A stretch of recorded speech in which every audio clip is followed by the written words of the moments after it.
introduction, our moderator Janjeji, and my dear brothers and sisters in Christ. Any religion that professes to be concerned about the souls of men and is not concerned about the slums that damn them, the economic conditions that strangle them, is a spiritually moribund religion awaiting burial. Reverend Dr. Martin Luther King spoke these words in 1960, just as he was gaining national attention for being a civil rights leader in America. When he spoke these words, you could hear in his voice the echoes of many men who came before his time and fought for the same idea. The idea that religion was more than just an abstract ideal. The idea that the church had a role in society. The idea that Christianity practiced by the Nazis and the KKK was no kind of Christianity. One of the voices that spoke out against the injustices of his own time was our Parumala Thirumeni. During his life, he changed our church's role in the community. He fought for and risked his reputation and his life for the same idea that Dr. King expressed over a half-century later. At the time of Thirumeni's life, there was a great and terrible injustice that was an ongoing reality in Indian society. You see, we read a lot about other systems of organized injustice, such as the apartheid, segregation, slavery.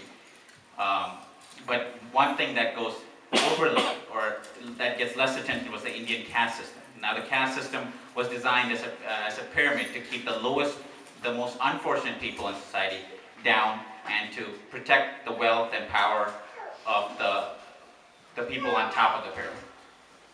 And in any system of such organized oppression, one of the key things that was the basis of it was denying education. So the lower caste people, or the Dalit, what we call the Dalit classes, they had no resource of education. One of the things that was forbidden was that these children would be educated in the same schools or have contact with the children of the upper caste people. So Thirumeni saw that this was an injustice that needed to be corrected, and he saw the importance of having separate schools for these children. He tried to give them hope and inspiration at a time when most people treated them with contempt and disdain. Our own church, very important church officials, thought that this was a bad idea to change the status quo and to make enemies with a powerful group of people to protect those less fortunate. But Thirumeni knew that the idea that he believed to be the right thing to do in his heart, and it inspired him to soldier on his mission. His cause to gain equal rights for the Dalits reminded me of a passage in Isaiah. Isaiah chapter 1 verse 17. Learn to do right, seek justice, defend the oppressed, take up the cause of the fatherless, plead the case of the widow. He made social reformation and education equality a part of the church's mission. He took up the cause of the oppressed without regard to what the upstanding citizens would say about his work. He became a force in the movement to attain freedom for the Dalit people.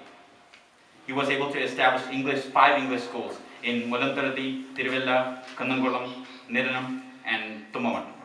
These schools became a symbol of social reformation of Kerala and for India. He made it possible for these people to believe that things can change for them, that they too have a place in this new India.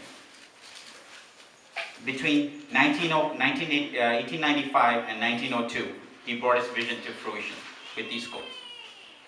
Having shaken the core and forced change upon the church that he loved, he then sought to redefine the concept of missionary work for the church clergy. St. Gregorios was the first one to organize mission work within the church. He pushed the church to give priority to missionary work both inside and outside the church. He was a man who practiced all the things he preached. So he not only organized it, but he exemplified it in a great way. When Tumbaman and the surrounding areas were hit with the devastating smallpox epidemic, he personally visited every home that was affected. He comforted and prayed with all the sick people. Many of his loved ones and those close to him repeatedly and loudly protested his visits, citing the risk to his own health. But Thirumeni refused to be deterred. His faith and actions gained him many admirers, and during his own lifetime, he walked as a living legend. He wasn't ordained a saint because he prayed fervently or he sang beautifully, because he did do those things. He was ordained a saint because he stood up for the oppressed, because he spoke for those people without a voice, that he took pride in defending the people who were neglected and trampled upon by society. His actions spoke louder than many words, and they echoed throughout history in every struggle for equality.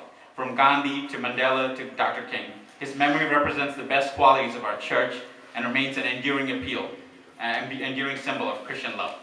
Thank you.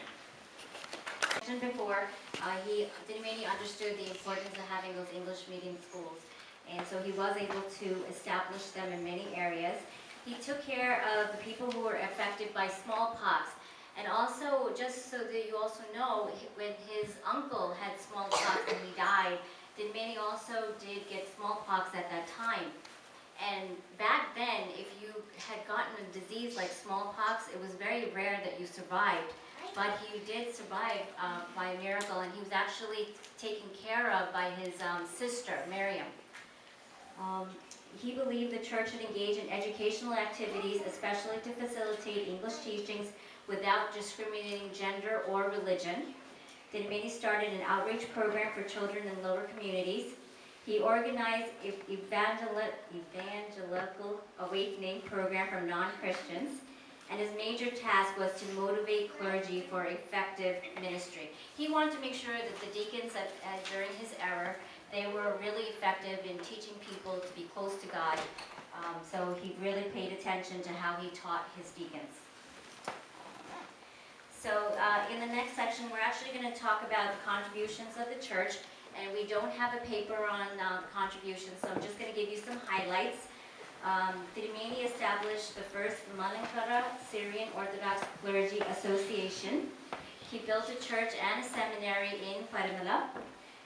He started schools, and he had three major activities. One was the diocese administration, the ministerial formation of deacons. Like I said, he focused on his deacons. He really wanted to make sure there were deacons that followed him spiritually as well, and his missionary work. So three major activities for him. Okay, in the next section, we're going to talk about the last minutes of Parumala Thirumeni, and that's going to be given by Ashley Joseph.